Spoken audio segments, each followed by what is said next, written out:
to our study meeting this evening. It's 8:03 p.m. We're getting started. The December 2nd, 2020 study session of Livonia City Council. And to start, we'll have Councilman Jolly, unless you prefer to defer to someone else. Jim, since you did the last, or actually, Jim, since you did the last one, maybe I'll have Rob do it this time, since he's with us. Rob, you want to lead us in the Pledge of Allegiance? No, it needs to go on to Councilmember Toy to keep in order. Councilmember Toy, would you be willing to lead us in the Pledge of Allegiance?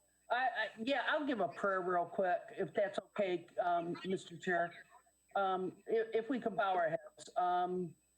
Father, Mother, God, we come to you this evening and ask that as we come to the holidays for however your belief is on those and others, we ask for your safety and your guidance as we go through some real challenging times here on earth. And please, everyone, help each other, be kind to one another, and help particularly the less fortunate.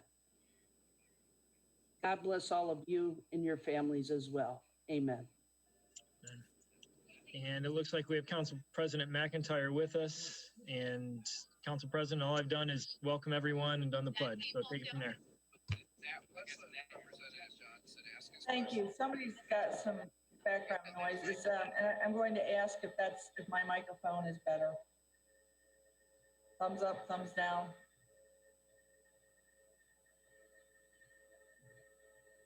Too early to tell, I think. All right, I rebooted it. It's not better. It's not better, but Council President McIntyre, we can understand you. It's just a lot of background noise. So, is that better? It's wonderful. Go ahead. Go. All right. My apologies to everyone listening. It is my machine and not me. All right. Good evening and welcome to the December 2nd, 2020 study session of Livonia City Council. This meeting sets the agenda for the 1,911th regular meeting, a voting meeting that will take place on Monday, December 14th, 2020. And as noted, somehow unbelievably, we've reached, that'll be the last meeting of the year. I believe that we have all members of the council with us this evening. I do not believe that we have any special groups with us in the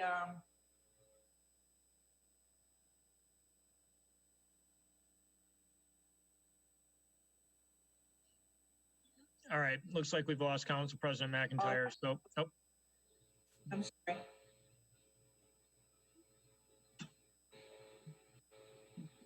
President McIntyre, are you with us? Yes. Okay, we hear you. Go ahead. All right. Before I get going with this, I just saw Mr. Jolly's hand. Mr. Jolly, did you want to offer something before we start with the meeting? Well, during council comments, I wanted to say something if that's the appropriate time now. Yeah, now is, and I'm sorry, I didn't call for that. Oh, it's okay. So I just want to challenge my colleagues on council and those people who appear on the screen with us on a bi-weekly basis here to wear their Christmas or holiday apparel at the next meeting.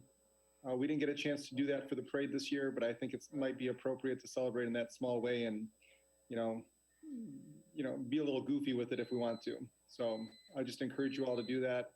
And I really just want an opportunity to wear my green Christmas suit again and not feel out of place. But thank you. Mr. Jolly, you would never be out of place in your green Christmas suit anytime. You are the Jolly. You are Mr. Jolly after all. Thank you. Jolly. All right, that's a great idea. Thank you, Mr. Jolly. All right. I also just realized I need to, before I go back to where I was, does anyone in the council have any other announcements that they would like to make this evening? Councilmember Toy? Thank you. I have mentioned about people getting tested, and I know there's backups here and there. And that Farmington Drugs I was telling you about, they test for free there at 8 Mile and Farmington. So if you get stuck, because a lot of people are being exposed to people lately, and St. Mary's is doing it and several others, but just a heads up, I noticed that small business guy he's delivering senior stuff for them for free. I mean, people are really coming together, and we should be real proud of that, you know, especially for small business. Because quite frankly, I don't see anybody doing anything for the small business right now. And that frustrates me at times, but small business is giving back to this community over and over again. And I want to recognize that. So please do your carryouts, as a lot of you do already. I know you do. And for food and such, we got to support these folks when, you know, these troubled times. I'm obviously very sensitive to that right now. Don't ask me why. It must be because I'm getting older. Okay, bye. All right, thank you. Anyone else from council? All right, at this time, I will go to the audience. If anyone in the audience would like to communicate with council on any item not on this evening's agenda, now is my opportunity for you to do so. All right, seeing none, we will now continue with the meeting. Tonight's meeting is a study meeting. There will be no votes taken this evening. The council members will, however, offer either one resolution or combination of resolutions for each item. Resolutions offered may include an approving, denying, or referring resolution to a committee or city department for its report and recommendation. A resolution of no further action may also be offered. Some items will simply be received and filed for the information of the city council. Please note that all of the items on tonight's agenda will move on to the regular meeting of Monday, December 14th, where they will be officially voted upon. If you would like to participate in any of the agenda items that are taken up this evening, please use the raise hand button or press *9 on your phone when that item is called, and you will be recognized at the appropriate time. Generally, the petitioner, whether that is the city or a private entity, will make the initial presentation followed by remarks from those in the audience who wish to speak. When you are called on to speak, please state your name and address for the record so that your remarks may be properly attributed to you in the minutes. It will also let the audience and the council members and all the meeting participants know who is speaking to them. And with that, we will start with our agenda with new business, beginning with item number 1. This is a request to abandon and vacate portions of the Livonia County Drain Number 1 extension and branches. This comes to us from Theresa, Cauzillo, and William Phillips, 11850 Mayfield, LLC, for drain on the property located on the east side of Mayfield Avenue, north of Plymouth Road, 11850 and 11870 Mayfield in the southeast quarter of Section 27. And not sure who is. I guess that's going to be coming from the engineering department on that. Yes, the property owners came across an old easement on their title work that really is not used for anything anymore. It was originally an open drain that ran across the property before the subdivision was platted there. Once the industrial subdivision was platted, they relocated the drain and piped it in, but the old drain easement is still on record. They're trying to sell the property and need to get that cleaned off the title work. So we're trying to have the council approve the quick claim deed in cooperation with Wayne County Drain District to vacate and turn the old easement over to the property owner so they can get that off their title work. The new drain easements won't be affected. It's just the old outdated one that isn't being used anymore. All right, thank you, Mr. Lear. Councilmember Donovic. Madam President, I'd like to make an approving resolution, approving on consent if there's no objection. All right, Councilmember Donovic has offered that for approval on consent. There are no objections. We'll place that on the consent agenda for the Monday, December 14th meeting. Seeing none, we'll move on to item number 2. This is a request to approve the purchase of one Pierce Enforcer fire engine through the Houston Galveston Area Council, the HGAC-BUY Cooperative Purchasing Consortium. This comes to us from Livonia Fire and Rescue to replace a current fire engine. This is Council Resolution 61-17. And I think I saw Chief Hebner with us this evening. Good evening, Chief Hebner. Good evening, Council. I appreciate everybody's time this evening. I'm here tonight to request an approving resolution to purchase a new Pierce fire engine with 2020 budgeted funds. This was a holdover from the previous year that was delayed due to COVID. We were able to make those funds available moving into 2021. So it'll be a carryover purchase through previously budgeted funds. Again, this will be purchased through the Houston Galveston Cooperative Purchasing Consortium. That is the same entity that we've purchased previous vehicles from, and we have a good standing relationship with that entity. The engine will be used as a frontline fire engine, and currently we have it planned to be housed at Station 5 to replace that fire engine. And ultimately, that current fire engine at Station 5 will be bumped into a reserve status, and we will be decommissioning a 19-year-old fire truck. The National Fire Protection Association standard is to replace these vehicles after 15 years. So we're well beyond that with this purchase and the replacement of the current reserve vehicle. The purchase will increase safety for all emergency operations and both crews and citizens alike. And it will also provide us with compatible equipment that we currently use. So almost all of our vehicles on the fire engine fleet side, except for Tower 1, which is housed at Station 3, are Pierce vehicles. So this will be a consistent vehicle for our fleet. So with that, I appreciate all of the support from council and would request that the approved resolution. Thank you, Chief. Council Member White. I'll be happy to offer an approving on consent if there's no objection. I don't see any objections, so we will place that on the consent agenda. Thank you, Chief. Thank you all for your time.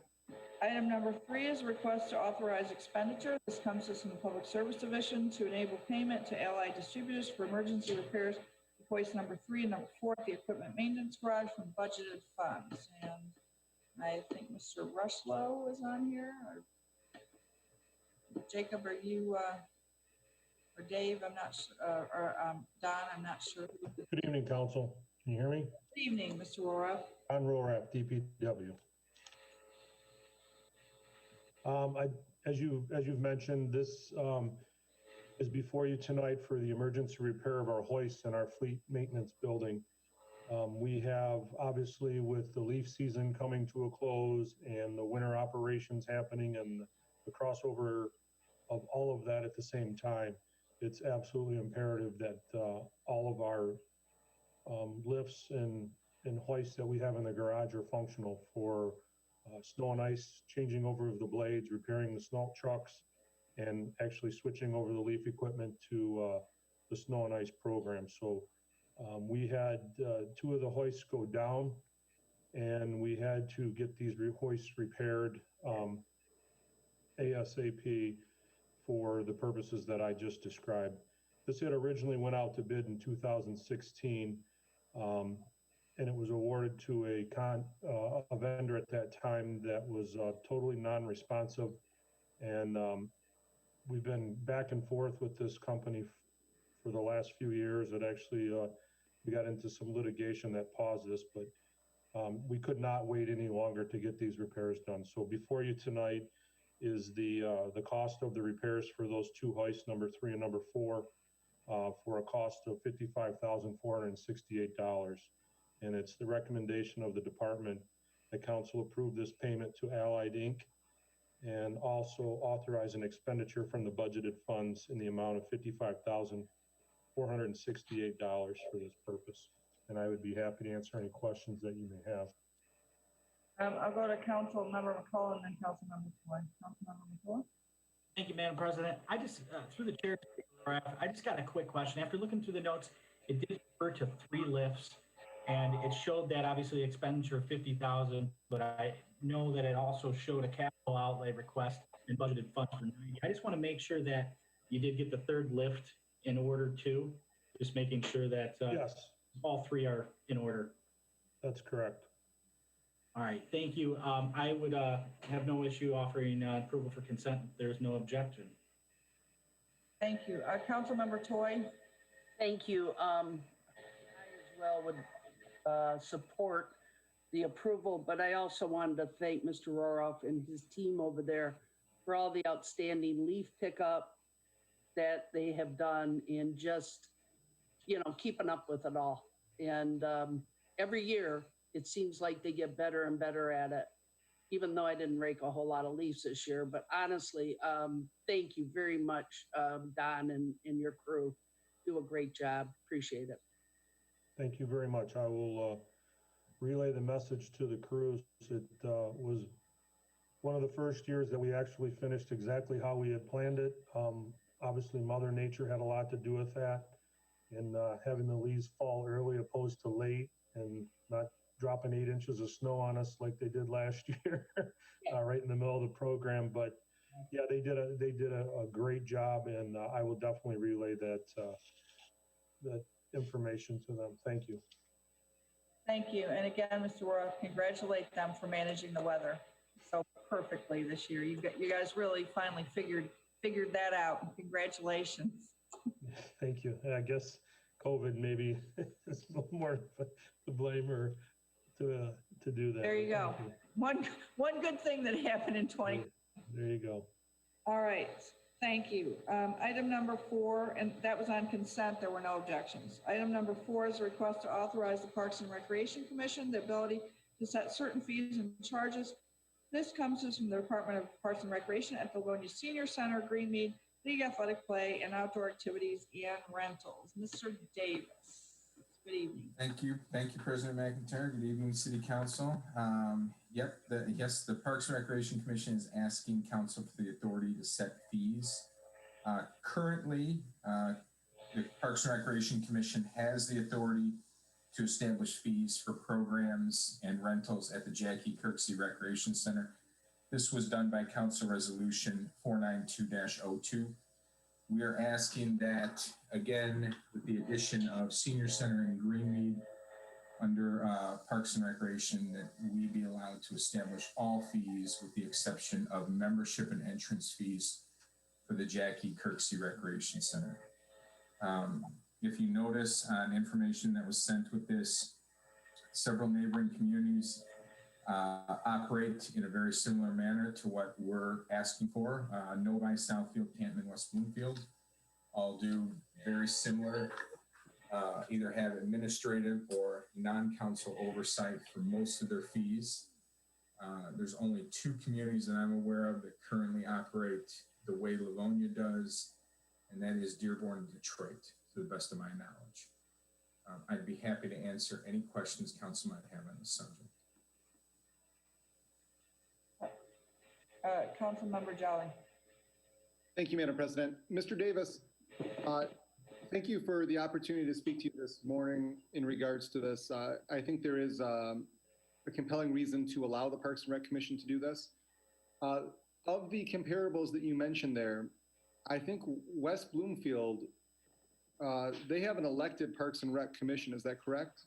That is correct. Out of all of them, they're the only ones that do have a Parks and Recreation Commission that is separately elected. I was going to ask you if the other 2 were set up similarly or in the way that we are here in Livonia. Listen, this is one of these things that I don't necessarily think that we need to have a committee meeting on, but it is something that I would like to think about for the next 2 weeks. So I'll offer an approving and a denying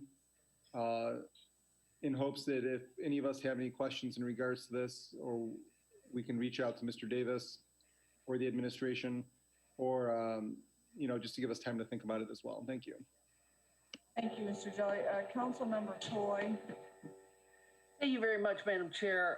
Through the years of service that I've been in, one of our major charges as a city council is to approve budgets and finances for this community. I appreciate some of the responses that we're doing and some of the kinds of things that are coming forward in a changing environment. But I also appreciate the role of this city council. And I need to understand this, as Mr. Jolly said. I am also, if I may, Madam Chair, because I think we need to utilize the committee of the whole on this. Maybe ask our mayor to come in as well and a few others in their departments that may have some of the same concerns.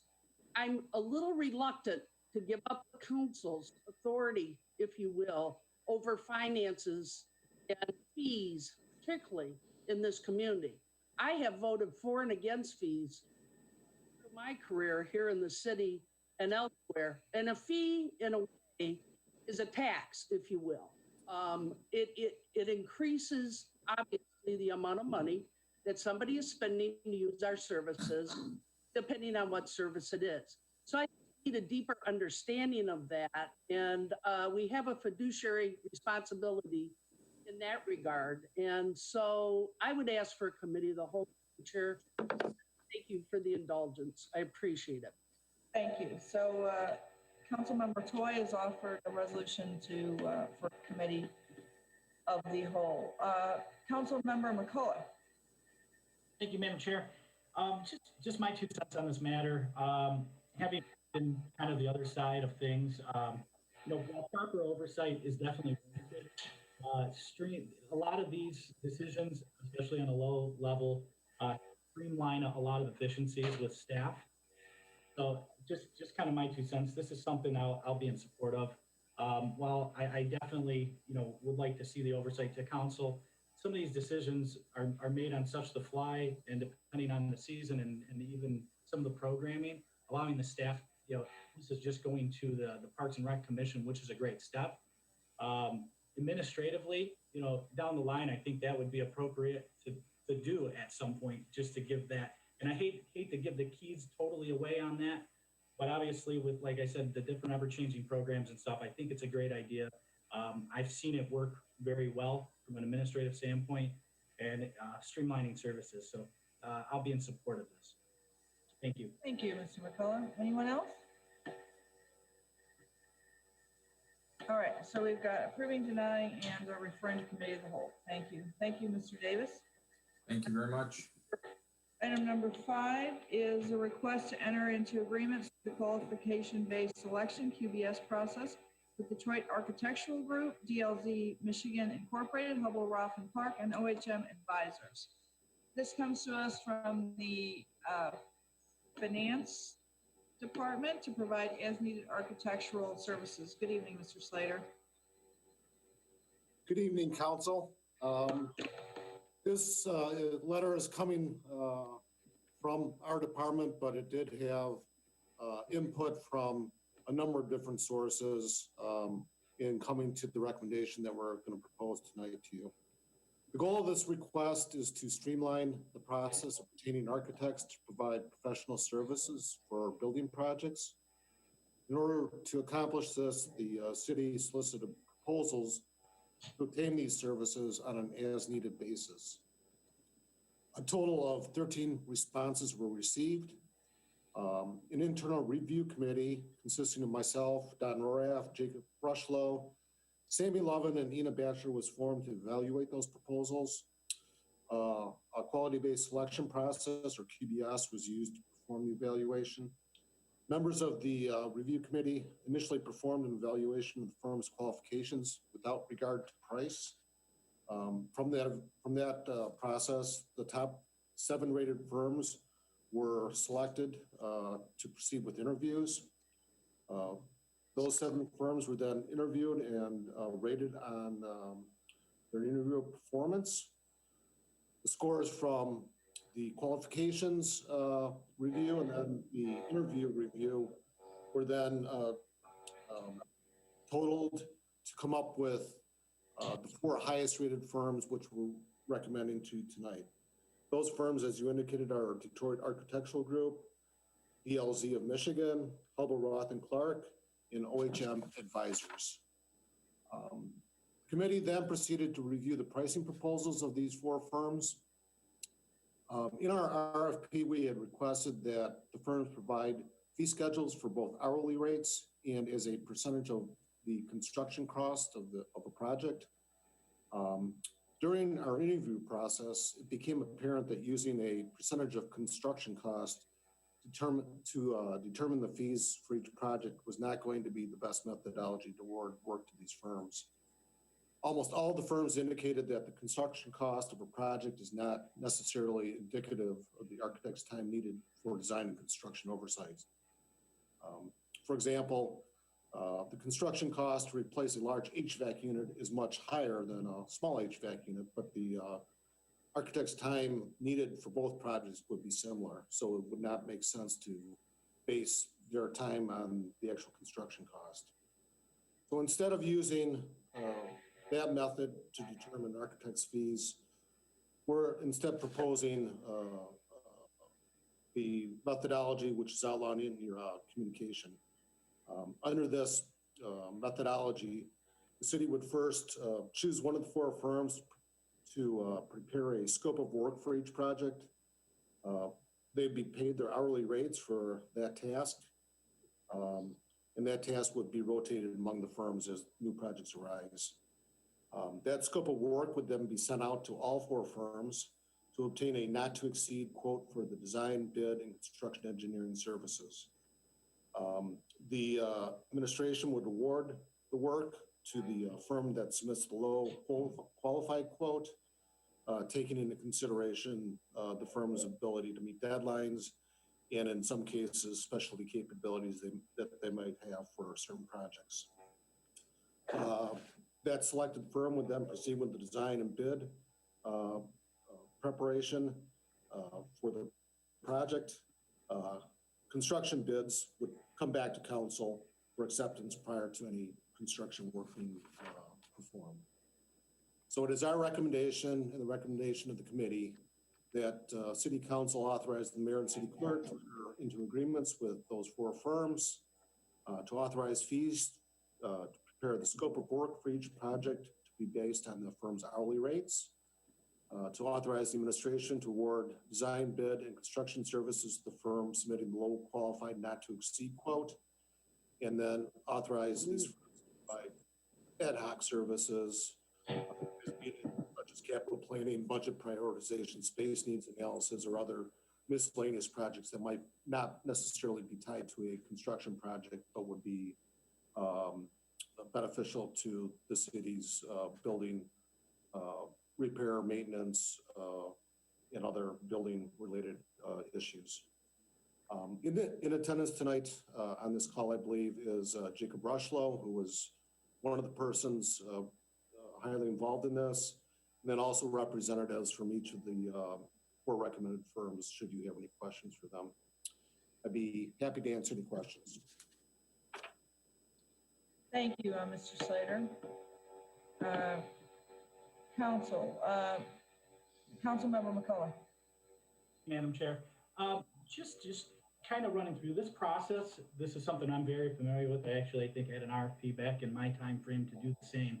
Having projects like this, whether it's an HVAC project, a roofing project, a lot of times you need an architect / engineer to develop the proper scope. And a lot of times you need a stamp or a seal to even have bidding documents. So having a rotation of engineers and architects on file or in the request for proposal is something that is really good. I'm absolutely love the idea that the 4 firms would develop the scope. You'd rotate the firm, and then obviously that scope would go out to the rest of the firms that are on rotation. One thing that I would recommend is maybe including in that original scope that is being created a construction estimate cost, just to make sure that the numbers are coinciding with the budgeted funds that we have available. But other than that, I've looked at the firms. The firms are very good for the city, especially with some of the capital projects that are coming up. And I'd be happy to offer an approving resolution for consent. There are no objections. Vice President Barr. Yeah, through the chair to Mike Slater. Mike, is this the first time that we're doing something like this, or for this type of purpose? Yes, for architects. As you know, we do use a similar process for the engineering projects for road projects and water and sewer projects. In that case, it's a little bit different because those are all fairly consistent in terms of the effort required for those. So those are based upon a flat percentage of construction cost. But again, for the reasons we described, we don't believe that methodology, the pricing methodology works for architectural projects. But we have never had a quote unquote pre-approved list. Orem, Sterling, Princess Patricia. Instead, we've had to, every time we had a project where an architect was needed, to an extent, we'd have to go through this whole RFP process to select an architect, which is very cumbersome. So as I indicated, I think this will certainly be much more efficient for us to complete projects for the city. Okay, thank you. Second question. So it says the scope of work would then be sent to all 4 firms to obtain a not to exceed quote for design and construction engineering services. And then the administration will award the work. I mean, I assume that those will frequently be above our $15,000 threshold. Even not to exceed quote, isn't that something that typically comes before council or no? Well, yes, but we're hoping again to streamline this. So there's different phases to an architectural scope of work. It's actually designing the scope of work, which is probably not going to be very expensive. Then there is the putting together the bid documents, which is a little bit more work. And then there's the construction oversight that they perform. Where this would come to council would be at the point where it's gone out to bid and we've gotten bids back from contractors. So they would not have performed the construction oversight at that point. But again, our hope is to streamline this and not have another council step every time we want to do a project. Okay, I can appreciate that. Then the last question that I have for you is, as you're rotating the firms, what's your methodology for who goes first or who takes what? I mean, there's going to be different size to each of these projects, I assume. So some are going to be better for those firms than others. I also just did a quick scan of the rates that they provided, and there's a fair amount of variability among the rates that we would be paying among these firms. So I'm just curious what the intended methodology is for deciding which firm gets what project. To be honest, we have not really put together any formal process for that. In some cases, as time goes on, we might find somebody does a better job at certain types of projects. Maybe there's someone that's better at roofs than another firm, or HVAC would be a specialty in one firm, or historic buildings might be a specialty for another firm. So I guess the time will tell, but there's enough projects initially that everybody's going to get some work out of this initially. Are we contractually obligated in some way to divvy it out evenly, or if we decide over time that we like using a particular firm for this type of project, can we just choose to use them regardless of how many previous jobs they've gotten for the scope preparation? Yes, we can do that. And so, right, if someone is consistently the lowest cost, we might use them more often for scope. Okay. And by the way, we're not contractually obligated to exclude other architects if in fact we had a major building project where we wanted to expand the field to include potentially other architects for that. Okay. All right. Thank you, Mike. Councilmember Toy. Thank you. With that last question in mind, was there a cap on the amount then, if I may, Mr. Slater, on those amounts of when you would do that or not? No, I guess I'm not, but we're not. If we had a brand new building, you know, a $20 million building, my guess is we would have some pre-approval before we proceeded with that. Almost all the things we're looking at here are roofs, HVACs, electrical. They're more, instead of brand new facilities, they're more repairs and maintenance type things. I guess I'm open to something on that, but yeah. I wouldn't have, like, for instance, the DPW building that's under construction now. I don't see us where we would just pick somebody without input of council on something like that. Right. No, I appreciate that. I'd like to see some kind of format of a cap or something on those costs. Especially once again, when the council, and I appreciate and realize your talent and others in the city, but I also realize that this council, you know, is responsible to the taxpayer for the dollars we spend and what we approve, et cetera, et cetera. So therefore, I would like to see this on a regular. I'd like to see some thought put into it in regards to what the caps we're going to put on certain projects, like a roof, if you will, or some type of repair. At one point, didn't we talk about a project manager that we were looking at perhaps employing or getting? I think when Kritzman and MICHGAN were on council back then, we were talking about someone like that might have a better control of that, if you will.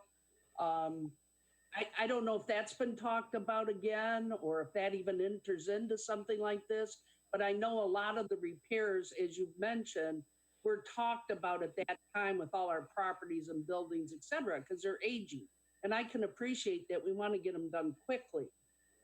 So I'd like to see this placed on regular, Madam Chair, and maybe a few of those questions kind of be forthcoming before our next meeting, if we may, please. Thank you.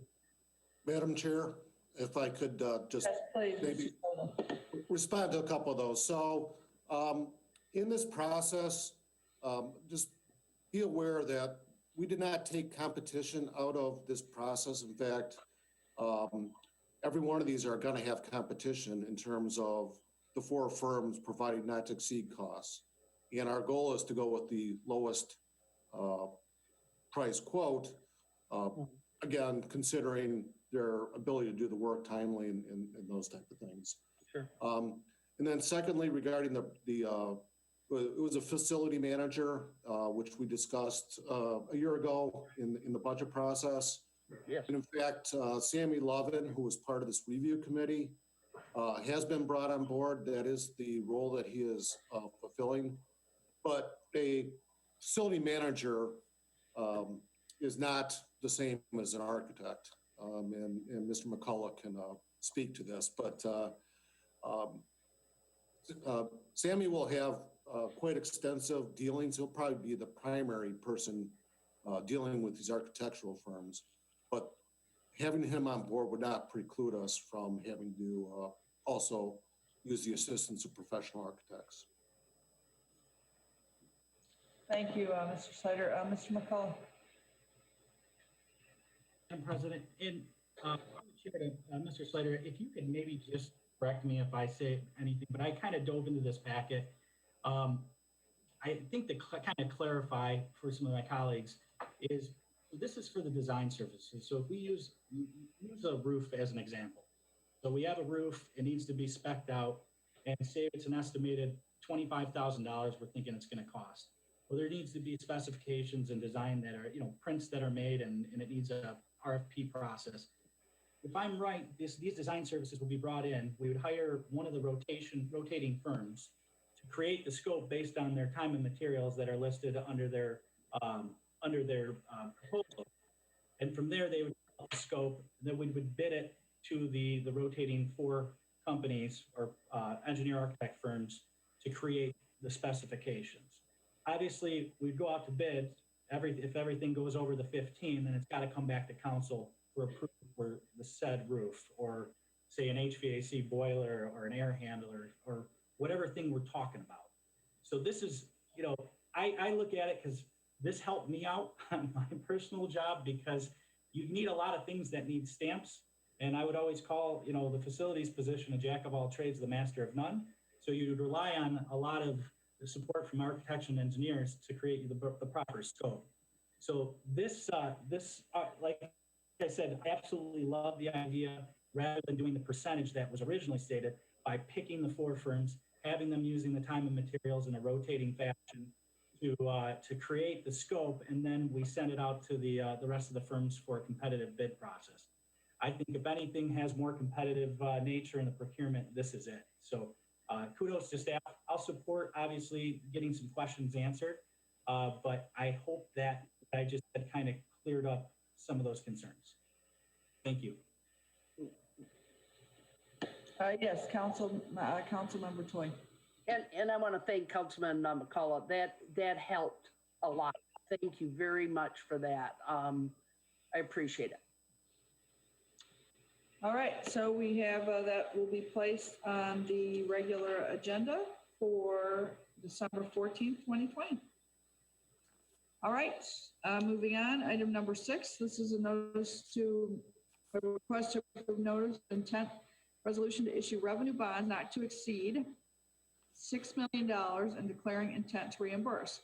This comes to us from the Department of Finance to construct, furnish, and equip improvements to the water supply system of the city's existing water supply and sewage disposal system through the approved State Drinking Water Revolving Fund, DWRF, loan to be closed on July 7th, 2021. Mr. Slager.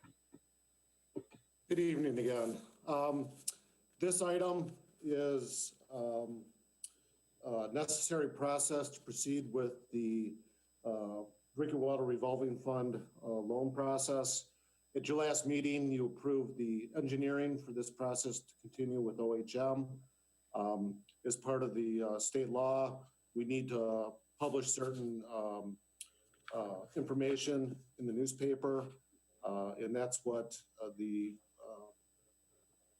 proposed resolution that was drafted by our bond council accomplishes. So we're requesting that City Council approve the notice of intent, and that'll be the next step in this process. Be happy to answer any questions. Council. Councilmember White. I would like to offer an approving resolution on consent if there's no objection. All right, I see no objection, so we will place that on consent. Thank you, Councilmember White. Thank you, Mr. Slater. Thank you. Item number 7 is a request to approve a resolution to establish a request for Transportation Alternatives Program, a TAP grant. This comes to us from the Engineering Division for funding to designate an agent attached to the existence of funds and commit to implementing a maintenance program for the Stark Road bike lanes from Hines Drive to north of I-96. Mr. Leary. Actually, I believe Ted Davis is going to speak on this one to give you some background and some information on it. All right, Mr. Davis. Thank you, Council President. Ted Davis, representing Parks and Recreation. We're asking that Council approve the grant request for a transportation alternative grant. This is administered through SEMCOG. This plan to connect down Stark Road from 96 into Hines, this was part of our bike walk plan, which Council had approved previously. We do have some significant additional funding attached to this. We received a $50,000 grant from the Ralph C. Wilson Jr. Foundation, and we received a $50,000 grant from Healthy Livonia to assist with this project. So all we're asking Council for with this right now is to approve OHM's request for a TAP grant to SEMCOG. I'd be happy to answer any questions Council might have on this. Council Vice President Barr, and then Councilmember Toy. Thank you. Ted, I do remember discussing this previously, but the cost that we do have in this, the $90,000, where's that? What budget's that coming out of? Maybe that's a question for Mike. Probably a better question for Dave, honestly. I believe that's probably going to come out of a paving account. We do have some sidewalk funds. Dave, you could speak more intelligently on this subject than I can. Yeah, I believe, as Todd had mentioned, there is funding in the 2021 budget for the additional monies that are going to be needed on this one. The exact fund, I'm not sure. That would probably be a Slater, but there is other funding out there that we would be able to cover it with that's already in the works. But that was included in, and I could go look, but you can save me some time. That was included in our 21 budget, this item was? Yes. Okay. Yeah, it's one of the many funds that they've got for some paving improvements, and they would borrow from one of those. All right, thank you. All right, Councilmember Jolly. Thank you, Madam President. I'm sorry, I'm sorry, Councilmember Jolly. I'm sorry, Councilmember Toy. Mr. Jolly. That's all right. That's all right. It's getting late. It's getting late. Councilmember I was just going to offer an approving resolution, Madam Chair. Great job to all of you. Thank you. All right, I'm sorry about that, Mr. Jolly. Thank you, Madam President. So listen, I love being a cheerleader of all that we do in Livonia. I love being, very congratulatory in regards to the things we accomplish. I want to put on the record right now, this project needs to be a whole lot better than the shoulder expansion that occurred on Hubbard Road between 6 Mile and 5 Mile Road. That project absolutely makes me sick to my stomach every time I drive down the road there, because absolutely nothing was accomplished. Nothing at all. You added, and I'm not saying you or anybody in particular, but we as a city added several feet as a shoulder expansion that's absolutely just unacceptable in terms of its potential use. And it's accomplished nothing. If this project turns out to be in a similar vein to that, I think we shouldn't even proceed with it. If we need to do this the right way and spend the money to do it the right way with appropriate markers and actually segment it off as a pedestrian walkway, as opposed to just a widening of the roadway that nobody in their right mind would take their children on, or even themselves ride a bike as an adult on. I'm just put this out there. That was a poor project and we need to do better. Thank you. Councilman Jolly, I can address that. You and I have spoke about. Go ahead, Mr. Davis. You and I spoke, previously about Hubbard Road and our dissatisfaction with that. That is exactly why we are asking for a TAP grant on this project. $100,000, we could have done exactly what we did on Hubbard Road with that down Stark Road. And it would have gotten us nowhere, as we know. That's why we're asking for the approval to go after a TAP grant to give us sufficient funds to do this project correctly. Is it going to be a separated out, curbed bike, lane? No, but it will be a real bike lane with the appropriate markings. It will be something you would feel safe to use. I can appreciate that. And listen, I don't intend to place blame. I hold myself accountable for championing that project and not realizing what it was going to turn out to be. I want us to do better. And I hope we go into this with the mindset that we will do better and do something that's much more efficient and safe and usable for the residents. And Ted, I appreciate everything you've done and the engineering department. But listen, I'll take responsibility for voting yes and not understanding the full scope of what happened on Hubbard. But we need to do better. Thank you.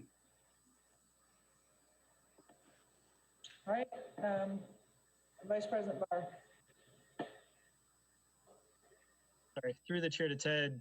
Ted, can you elaborate a little bit more as to how this will be different? Is it just the fact that we're putting road markings on it, or how the Stark Road will be different from Hubbard? Sorry, Hubbard, first off, is not a bike lane by any stretch of the imagination. There are requirements that you need to have as far as widths are concerned to qualify as a bike lane. Hubbard Road is really just a paved shoulder is what it is. We're asking, you cannot receive a TAP grant if you're not going by industry best practices regarding a bike lane. So it's going to be significantly different than what Hubbard Road is, just because we wouldn't be able to apply or receive a TAP grant if it wasn't. So can you elaborate on what those significant differences are? The width of it, the markings. David, am I missing anything on this? Yeah, I think if you want to look at your packet, they actually have a couple of the proposed cross sections in there for the different stretches of the roadway. For the section from 96 down to Plymouth Road is actually doing a road diet where they're reducing Stark Road from 2 lanes in each direction to 1 lane in each direction with a dedicated center turn lane, and then 5.5-foot bike lanes on each edge with the appropriate markings, much like it is north of I-96 in front of the YMCA and the Ford Field area. South of Plymouth Road down to Hines, it is using portions of the road. The road moves in and out where it's various widths, so they're going to be adding additional widths, putting the, I think it's 4 foot on each side of the pavement for bikes on each side with the appropriate markings through that area. As Ted mentioned, we couldn't really do an official bike lane type of work on Hubbard because of the requirements where we would have had to do it on both sides of the road. We didn't have the kind of the funding or the ability to upgrade all the ditches, redo all the storm sewer. So that more or less is just I would say an emergency get off the road if you're walking along the road type of thing. It's not actually signed for biking. This one will be put in with the appropriate signage, striping, width and such of that nature. But they have included preliminary kind of overview plans with cross sections that you can see the existing and the proposed in the packet. So if you have, want to see a visual on it. Yeah, I'm looking at it. It's slow loading, but so is the road actually being, and maybe you said this, I apologize, is the road actually being widened, or are we just getting the width we need from the reduction of lanes? There's 2 different sections. The section from I-96 down to Plymouth Road is not getting widened. We're just losing 1 travel lane to accommodate the bike lanes on each side. The section south of Plymouth Road, there are areas that are going to be widened out.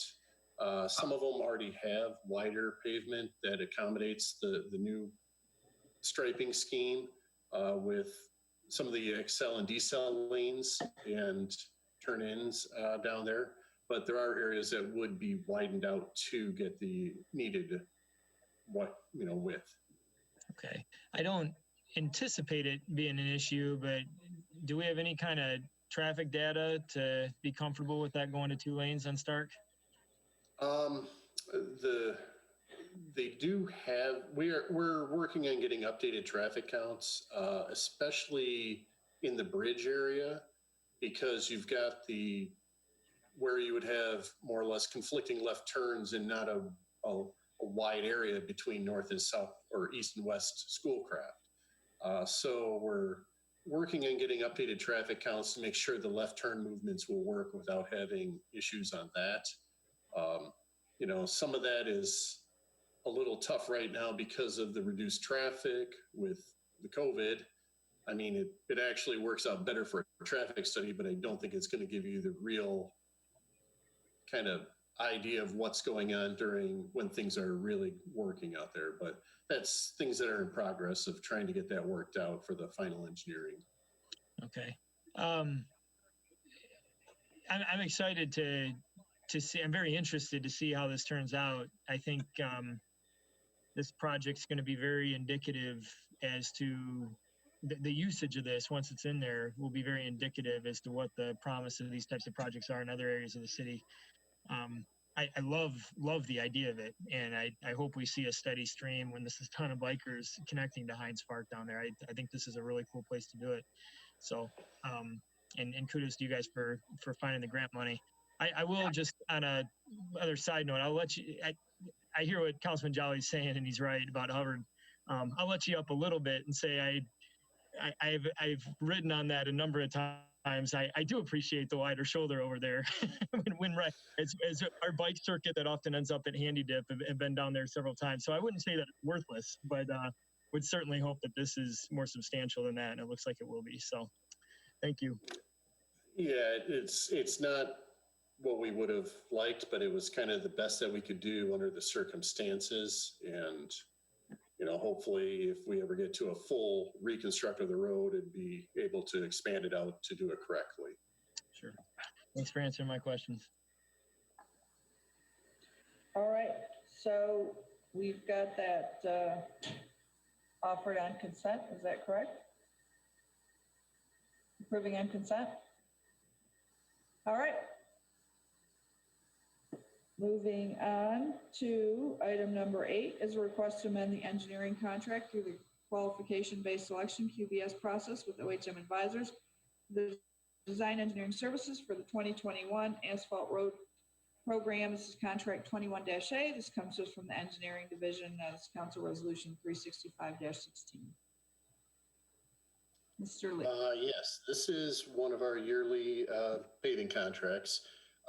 We actually, in the previous meeting, did the engineering agreements for the concrete road and the concrete maintenance one. So this is for our asphalt portion of the projects. We're recommending the city council approve a contract with OHM Advisors in the amount of $172,000 budgeted in the road, sidewalk, and tree fund to cover engineering services for the 2021 asphalt paving program.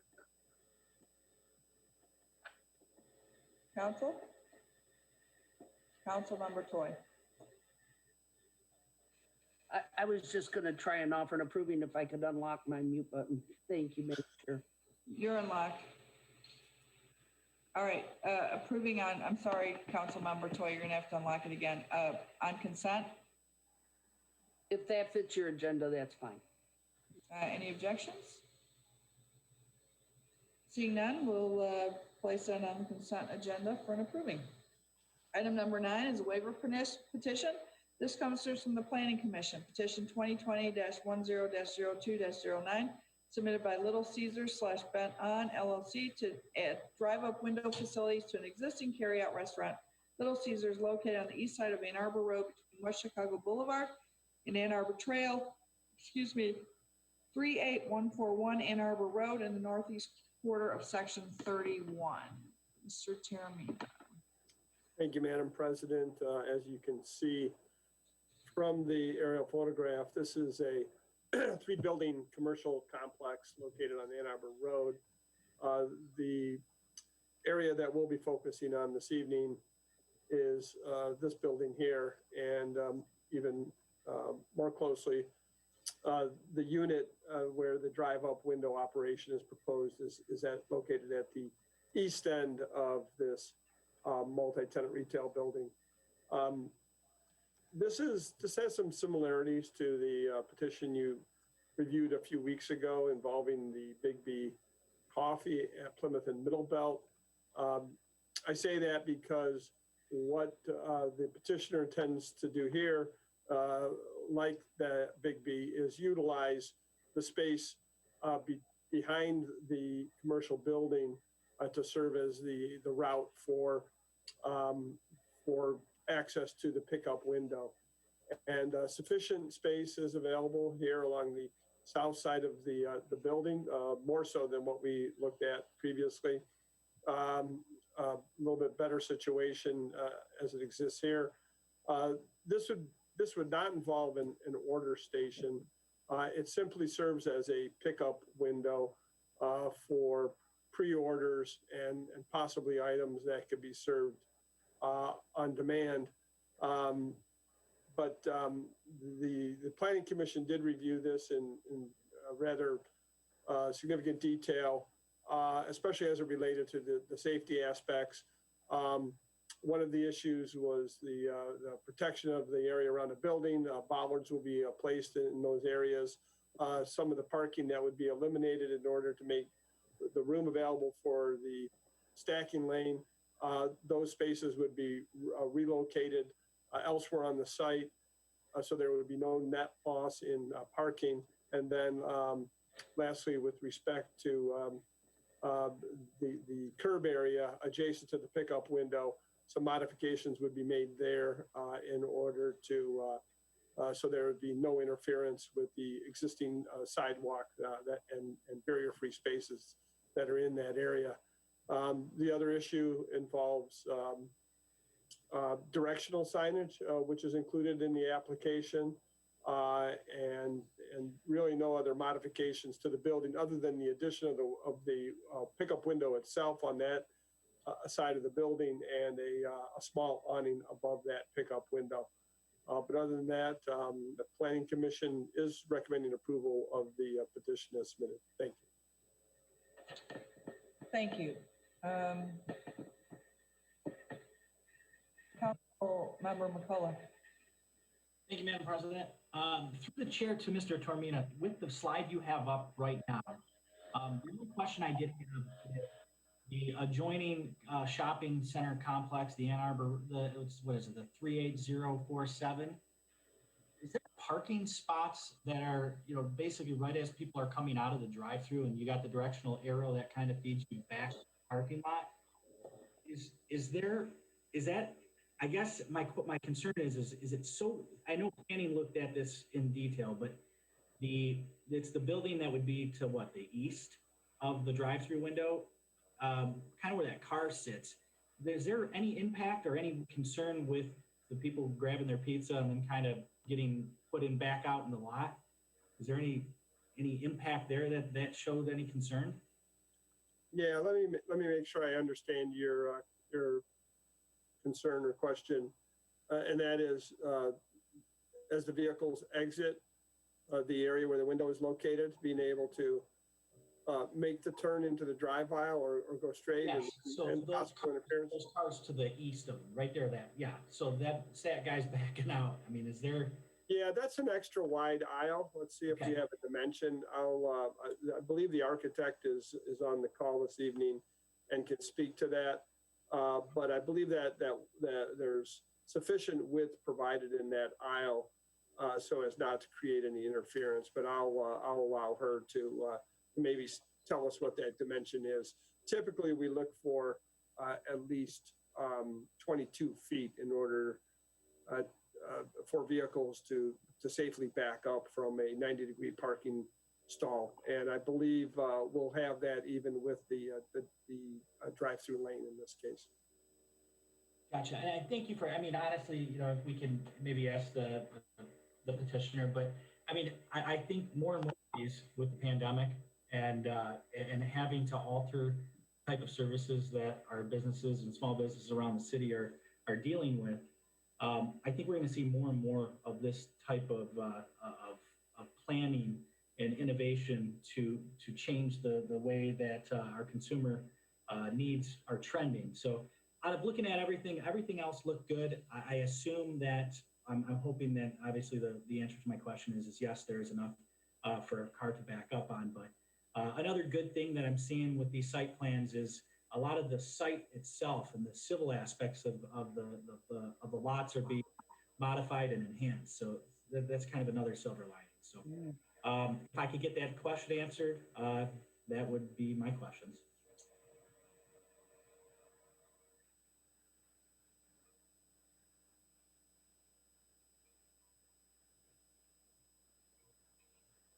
I can't hear you. You're on mute. You're on mute. Okay, it's not my microphone, it's operator that time. All right, it looks like we have, go to you, I have Council Member Donovic and then Council Member Toy. I will go to, I assume this is the Chris, is it Guccione? And I apologize if I mispronounced your name. Good evening. Where did you go? Right there. Oh, I'm having some technical issues tonight. All right, let's try this again. Yeah. All right, are you there? 1 second, because I can't remember anything as I go. So from that car, yeah, 35 feet from a car at the window to the back of another car. And could you, I'm sorry, Chris, could you just give us your name and address, please, for the? I'm sorry. My name is Chris Guccione. My address is one. I'm sorry, I mispronounced it. Pardon? Nope, you were close. Address is 10704 Ludlow Avenue, Huntington Woods, Thank you. 48770. Thank you. You're welcome. Does that answer your question, Councilmember McCullough? Did it, Madam President. Thank you. Thank you. All right, Councilmember Donovic. Thank you, Madam President. Through the chair to either Mr. Termina or the architect. Mr. Termina, you made a comment during your presentation about this being maybe like a one-stop shop or not necessarily a typical drive-through maybe. Maybe I'm taking your words out of context, but are they still going to add a normal drive-through system, intercom system, where a customer can drive up and place a new order, or is it only going to be orders that have already been called in and scheduled for pickup? I can answer that if you want me to. Thank so you. If you're familiar with the Little Caesars Hot and Ready, they have standard items where you can walk up, you drive up, and if you want a pepperoni, a cheese, or a breadstick, they'll give it to you. That's the only way that you order. Or you can order ahead of time and pick up through the window. So there is no intercom system. Okay. Well, that is my only question. I do think this is a great idea. I would really love a Little Caesars Hot and Ready pizza right about now, but I think this would be a great addition to the area, and I'm looking forward to this hopefully becoming a new addition to this building. I know they just invested quite a lot of money into these buildings in the last 5 years, so I'm looking forward to this development as well. Thank you. Thank you. And we offered, Councilmember Toy, I'm sorry. That's all right. Maybe they deliver, Rob, you never know. I just want to say, whatever we can do to help out these small businesses in our city, and you know, if they're providing safety with what they're doing, and they have the vision, as Councilman McCullough said, we just need to help them. Let's do it. Council, we got to be aware of these things. When you're trying to make a buck and I've got 15 employees, I got to help them out with week after week. So it's important, whatever we can do as a city, to not put them through a lot of red tape, to know that they're doing good things out there and providing good service to our residents, especially the food. I want to give this an approving if it hasn't already been offered, Madam Chair, and if it can go on consent. If there's no objection, let's help out these small businesses. And hats off to Mark Tiramina and his crew for all that they do to help out. Just oodles of good comments, Mark, about when anybody comes to you, you're right there for them and helping to provide good thoughts and good plans. Thank you again. Thank you, Madam Chair. Thank you. So we have, I don't think, unless I missed it, that we had an approving offer before that. So Councilmember Toy has offered an approving on consent if there are no objections. All right. Thank you. And because it's on consent, and Mark, I assume you'll let the petitioners know that they don't need to attend the meeting on the 14th. All right, thank you. And we have, is Mr., let's see, Mr. Wanshawn, are you Yep. wish to speak to Little Caesars? Yeah, absolutely. So I'm the operator, franchise owner of that location. So first off, I just wanted to jump on here before we end this. And Mark, thank you for all your hard work with this. You over the past couple of years, I've kind of, touched base with you on how to get this going through the city. And, for all of you guys, we appreciate it as small business owners, you guys helping us out through the pandemic. Like everybody, everybody's impacted in a different way. And, to share just kind of from a small business standpoint, we were, it was 50% of what we're normally bringing in for about 16 weeks. And it was very scary. I have a staff, I have 3 stores in the area, and we had, 45 employees, and we were down to 17 employees. So, that's kind of what started to turn our wheels with this pickup window. And, we're definitely very grateful for you guys you guys looking out for us, and hopefully things move in the right direction, and we kind of slow this roll of this virus. But this will help us. If anything happens, we can shut the lobby down and just have minimal interaction for our employees to keep them safe and keep the customers safe. So, for what it's worth, I appreciate all you guys' hard work, and it's nice to know that people are on our side, as business owners. So, appreciate it, guys. Mr. Lanshan, and thank you for choosing Livonia for your business. Thank you. All right, and with that, we move on to item number 10. This is a vacating petition coming from the Planning Commission, petition 2020-09-03-04, submitted by Group 10 Management on behalf of Laurel Investment, LLC, to determine whether or not to vacate the existing public utility easement located on the west side of North Laurel Park Drive between 6 Mile Road and University Park Drive, 17117 and 17123 North Laurel Park Drive, Holiday Inn, in the southeast quarter of Section 7. This is Council Resolution 268-20. Madam President, Mr. Chairman. I'm going to try to make this real easy, very understandable. So what you're looking at is the site plan, or excuse me, the aerial photograph of the old Holiday Inn. And you can see how it's positioned on the building. This is the configuration of the easements that are requested to be vacated. So you can see they were designed specifically for the building. These are no longer necessary. All new utilities and easements have been established to service the new Holiday Inn. So the request before you is simply to vacate the old easements, which are no longer needed. All right, Council.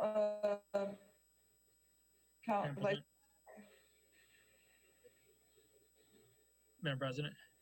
Vice President Barr. I thought that's what you said, but I wasn't sure. Yeah, this one's a no-brainer, along with a healthy dose of nostalgia for the old Halidome. But I'll offer approving for consent on this if there's no objection. Any objections? You know which age bracket you fall into if you remember Tremors. I remember my parents groaning about that grotesque sign. Well, you just kind of indicated which side of the age divide you fall on. That's a compliment to Mr. Barr. That was Tremors. Oh. All right. When I say my healthy dose of nostalgia, I just remember my grandpa from Bay City used to come down and take us there overnight to that Halidome over there. So there's a blast from the past. Yeah, that was those were fancy, right? Yeah. I remember it well. It was very exciting when that opened. All right, Mr. Barr has offered approving on consent for the vacating of those existing public utility easements. Any comments? All right, anyone from the audience? Seeing none. At this time, we go back to the audience. If there's anyone that would like to communicate with the council on any item that was on this evening's agenda, now is an opportunity to do so. Seeing none, with that, we are adjourned. And Council Member Toy. Before we adjourn, if we could just give one of our colleagues our good wishes. Rob, I bet you it's about 3 or 4 in the morning where you're at? And yeah, right around there. Yeah, okay. I just, I for one, and I'm sure all of us just wish Rob all the best. He's attending these meetings, which obviously he's elected to do, but my goodness, and serving our country at the same time. And I just want to say thank you, Rob, and God bless you and your family. And, I hope you stay safe over there. That means a lot, Laura. Thank you. I look at this experience, and it's a once-in-a-lifetime experience, and I honestly can say from the bottom of my heart that all of you have been so supportive. It's the tempo here changes. Things are always up and down. Schedules are changing, and every single one of you have been by my side and really helped me. And I will never know how to really say thank you all. And it is emotional and tough thing here in the holiday season and seeing all the pictures online and all that. But I really do have it easy here compared to soldiers in past years. I have Wi-Fi, for instance, in my building, and that is you don't think about it back home, but that is a huge quality of life thing to have here when so many don't. And but again, thank you, Laura. I appreciate it, and I honestly can say I'm very thankful to be friends with all of you and have you all in my support and support all of you. So thank you. Well, make sure you tell us all what you want for Christmas, you know. Thank you. Thank you, Council Member Toy, and certainly Council Member Donovic, our colleague and our friend. Thank you for your All of us. safe. All right, and with that, seeing no one wishes to speak during the final communication, and this time I know I do not need to vote. We are adjourned.